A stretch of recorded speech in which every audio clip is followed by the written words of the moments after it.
tu pamanīji, ka iztēloties spējīgu cilvēku acīs ir daba?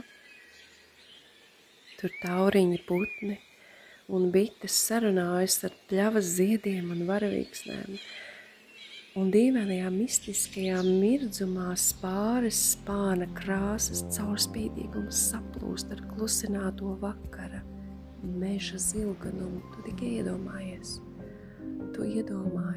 kāds ir šis mirdzums.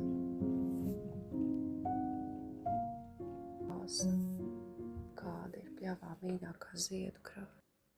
Kāda ir tava mīļākā ziedu krāsa?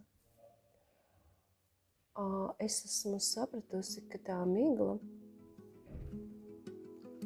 kura pieskarās cilvēku dvēselēm, ir stāsts, jeb nostalģija par bērnību. Man liekas, tās ir pats vērtīgākais, ko mēs varam piedzīvot pieaugušā vecumā. Bērnības stāsts.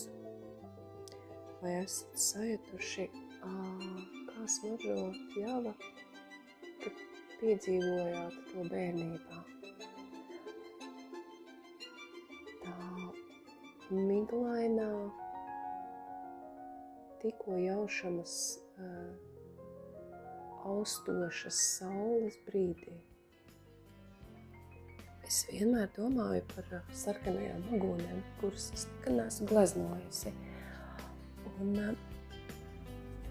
tā arī ir interesanta lieta, ka tu apēji,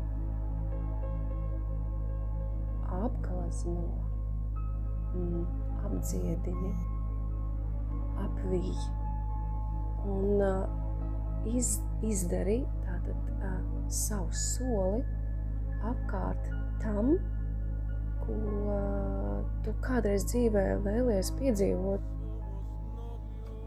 Mums ir ļoti daudz plīvuru. Vai patiesāk tu esi,